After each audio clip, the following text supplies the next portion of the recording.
Yo Rana, bonjour, c'est Ray pour Rayem Invest. On se retrouve dans cette nouvelle vidéo pour l'analyse trading bourse hebdomadaire crypto-monnaie. Donc avant d'aller plus loin, veuillez lire les mentions légales, notamment le fait que Rayem Invest ne fait pas de conseils en investissement financier. L'avertissement lié au risque.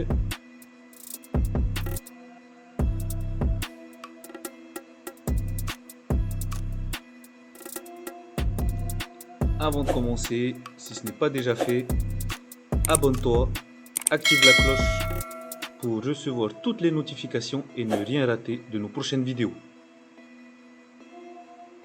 C'est parti. On se retrouve sur ProRealTime. Donc pour les actifs concernant les crypto-monnaies, on va s'intéresser Crypto 10 Index, le Bitcoin, Ethereum, Litecoin, EOS et Stellar.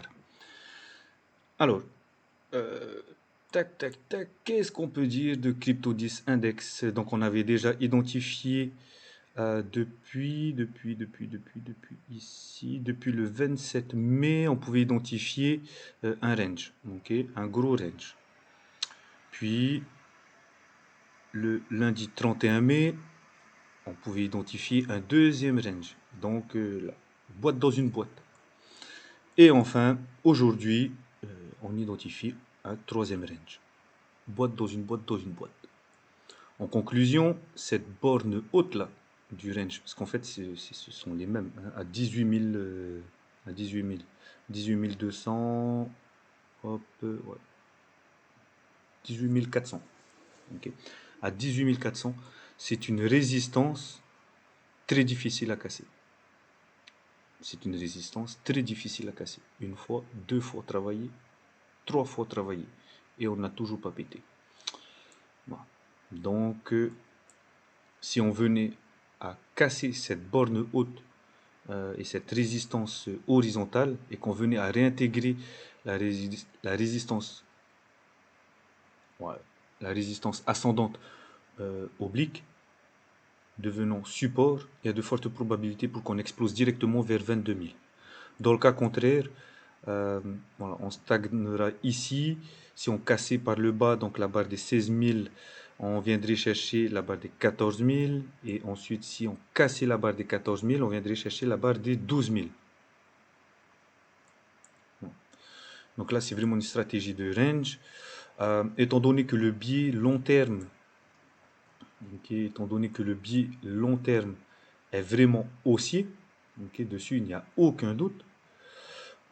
Sur chaque borne basse, il serait, voilà, chaque fois qu'on tape un support, il peut être intéressant de renforcer ses positions.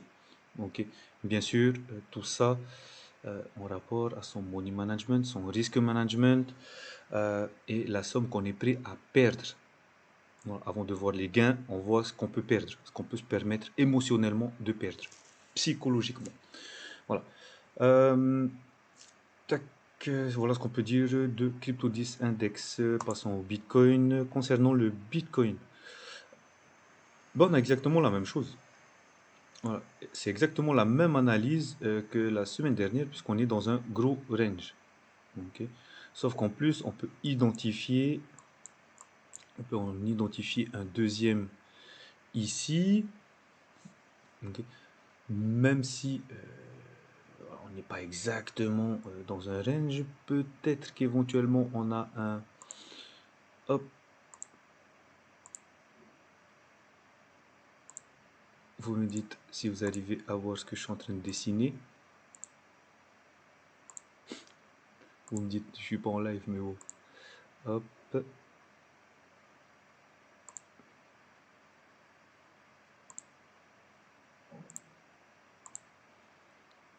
Donc je viens juste de le voir là.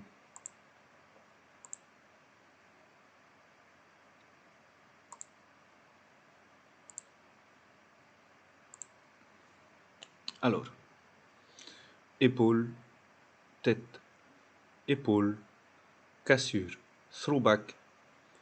On pourrait supposer, ok, avec une ligne de coup, ok, se situant ici, on pourrait supposer que le cours viendrait, si la ligne de coup est effectivement ici, que le cours pourrait venir chercher la barre des 32 310. Est-ce que la barre des 32 000 correspond? Okay, vous savez à quel point j'adore les confluences. Hop.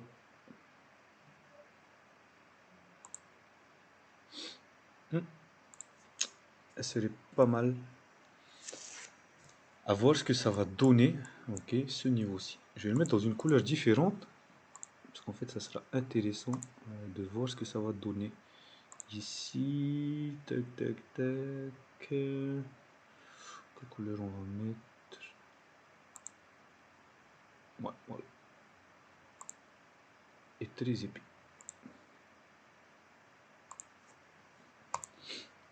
Voilà. Donc là, on a un biais haussier de long terme. On a une dérive latérale à moyen terme, ainsi que une résistance oblique qui est en train de se former, une résistance descendante qui est en train de se former. Okay. On a une figure technique qui s'est dessinée, un throwback. Il y a de fortes probabilités pour qu'on vienne chercher cette zone-ci, correspondant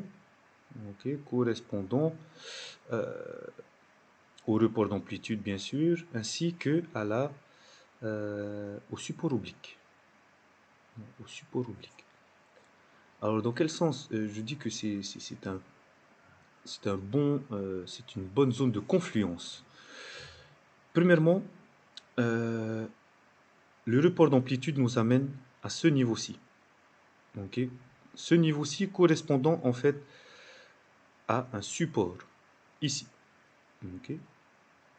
Correspondant aussi aux droites de vitesse 2/3 se croisant ici même. Par projection, on pourrait se dire que le cours pourrait venir jusqu'ici. Tant que les acheteurs ne se sont pas manifestés, donc par rapport au VWAP, le biais reste baissier à court terme, et donc on pourrait se supposer qu'on viendrait chercher cette zone-ci. On pourrait supposer qu'on viendrait chercher cette zone-ci. Voilà. Intéressant à voir cette semaine ce que ça va donner. Dans le cas où on viendrait chercher cette zone-ci, il ne faut vraiment pas se poser de questions, il faut acheter. Honnêtement, il faut acheter. Il faut acheter. Je vais en parler un peu plus dans les news, dans l'actualité économique concernant les crypto-actifs. Vous verrez que là, il faut vraiment renforcer. Il est plus intéressant de renforcer ses positions sur les cryptos. Donc voilà ce qu'on peut dire d'un point de vue technique. Passons à l'Ethereum. Alors l'Ethereum, voilà, si la mère des crypto-monnaies dit le Bitcoin est en range, tout est en range. Voilà, donc là on a 3 boîtes. Première, hop, la deuxième ici et la troisième ici qui est en train de se former. En conclusion, cette zone-ci sera très difficile. La barre des 3000 $ sera difficile à passer. Elle sera difficile à passer.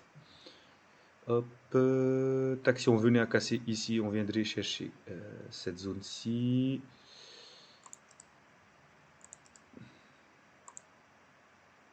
Voilà, hop.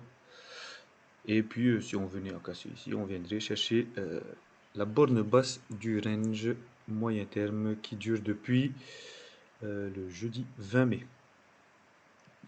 Un peu moins d'un mois. Donc voilà, passons au Litecoin. Litecoin, exactement la même chose. Boîte dans une boîte, on est en dérive latérale. Voilà. Bien qu'on ait cassé la résistance oblique, ici, là. Donc on l'a cassé jeudi 3 juin. On est revenu faire un pullback dessus. Néanmoins, les vendeurs sont restés quand même manifestement plus solides que les acheteurs. Du moins, les acheteurs ne se sont pas encore prononcés vivement sur le Litecoin. Voilà. Donc il faudra attendre simplement la cassure des différentes bornes hautes Voilà, pour aller chercher la barre des 260. Dans le cas contraire, si on venait à casser ici, on viendrait chercher la barre des 120 correspondant en plus à l'oblique ascendante long terme, au support ascendant long terme. Passons à EOS. Pour EOS, exactement la même analyse. Range dans un range. Donc voilà. Avec un biais un peu plus vendeur, mais c'est range dans un range. Si on venait à casser la borne basse et l'oblique ascendante, on viendrait chercher cette zone-ci. Ok, la borne basse du gros range. Voilà. Correspondant en plus à l'oblique ascendante. Passons à Stellar. Donc là, ce que vous venez de voir, c'est mon rendez-vous là avec avec la société web marketing pour la refonte du site. Bref. Et enfin pour Stellar, c'est la même chose. On voit exactement la même chose qu'on pourrait changer en style comme cela. Bon. Pourquoi? Parce qu'on a cassé, on est revenu, et puis là on a du mal à repasser par-dessus. Et puis on a un biais vendeur toujours présent. Voilà. Notamment range dans un range. Voilà réellement ce qu'on peut dire. Range dans un range. Donc ce qui est très bien pour la santé hein, des cryptos. Voilà pourquoi. Parce qu'en fait, ça veut dire que les intervenants sur les marchés sont en train de prendre conscience que il faut construire. Voilà. Il y a moins de... Comment dire? Dans mon ancien... Enfin, dans l'analyse de la semaine dernière, je parlais de main faible. Mais je trouve ça un peu péjoratif en fait, maintenant avec du recul. Mais il y a moins d'amateurs novices qui suivent un mouvement pour suivre un mouvement. Voilà. Il est vraiment important de prendre conscience des fondamentaux, ok, de l'environnement, ainsi que du graphique, de l'analyse graphique, avant de prendre une position. Après, libre à chacun, tant que vous êtes prêt à perdre ce que vous investissez. Alors, on pourra en débattre hein, sur AM Invest sans problème, Facebook ou quoi que ce soit. Ce qu'on regarde, ce n'est pas ce qu'on gagne, c'est ce qu'on est capable de perdre. Il en va de votre psychologie long terme. Voilà, si on veut performer, c'est tout un processus psychologique à mettre en place et des actions à mettre en place pour pouvoir être performant sur le long terme.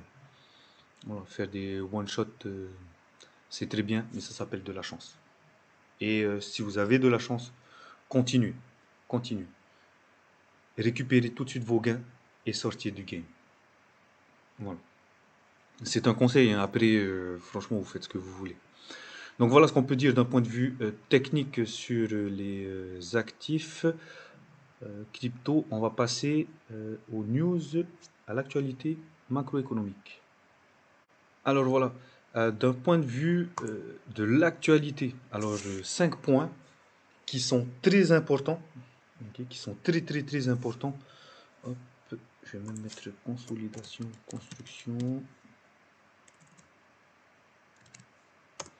Ouais. Clac, comme ça pour tout le monde, c'est la même chose. Mais là, j'ai pu récupérer 5 points très importants qui pourront influencer les marchés pour, dans le futur, en tout cas très prochainement, puisque nous avons Coinbase qui ajoute Google Pay. Oh, désolé pour les fautes d'orthographe, faute de frappe, pardon. Coinbase qui ajoute Google Pay et Apple Pay pour les paiements mobiles. Donc, ensuite, vous n'êtes pas sans savoir que la Chine a réprimandé les mineurs, okay, les mineurs chinois. Et donc, du coup, ces derniers s'orienteraient un peu plus vers le Kazakhstan. Donc, ça continue à miner.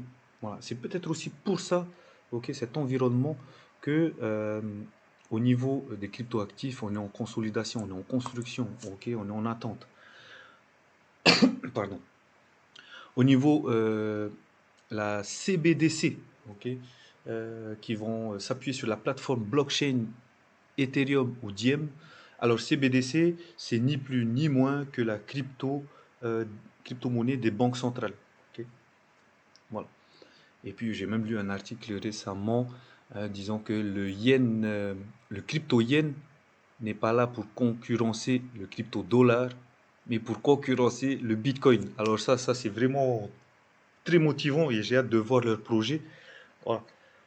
On est vraiment dans une autre phase, on est dans une grosse évolution en termes de gestion monétaire. Ça va vraiment être intéressant.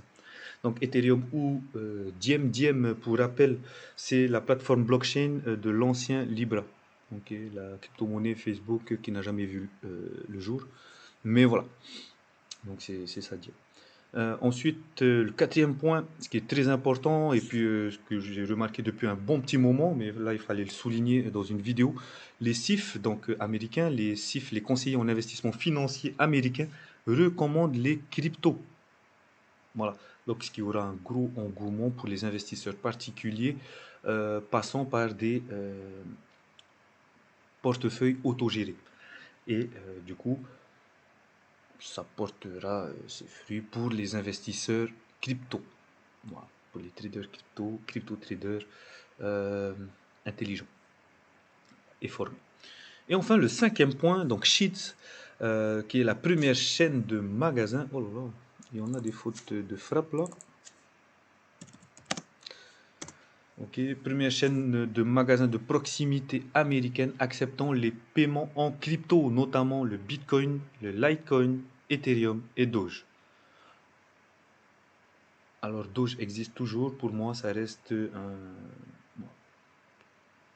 Ce n'est pas encore assez solide. C'est mon avis, hein, c'est mon avis personnel. Voilà, ça a fait des millionnaires, c'est très très bien, comme le Bitcoin, comme Litecoin, comme Ethereum. Ça a fait des millionnaires. Maintenant, en termes de projet solide derrière, voilà. Bref, ça c'est mon avis, mais d'un point de vue de l'actualité, on voit bien quand même que les crypto-actifs ont le vent en poupe. Ont le vent en poupe. Et ça, c'est top. Ça, c'est top. La semaine dernière, il y avait déjà des CIF qui préconisaient, c'était des opportunités de réinvestissement, okay, de renforcement de position avec plusieurs systèmes, le DCA, peu importe, peu importe. Mais voilà. Et là, on voit bien en fait qu'il y a une émulation pour la crypto de façon intelligente, avec un suivi des infrastructures, tant financières que de proximité. Et ça, c'est vraiment important. Nous avons terminé. On se retrouve la semaine prochaine pour une nouvelle analyse. N'oublie pas de t'abonner, active la cloche pour les notifications, like si la vidéo t'a plu et commente. Nous sommes également présents sur les réseaux sociaux, Facebook et Instagram, le tout dans la description. One life to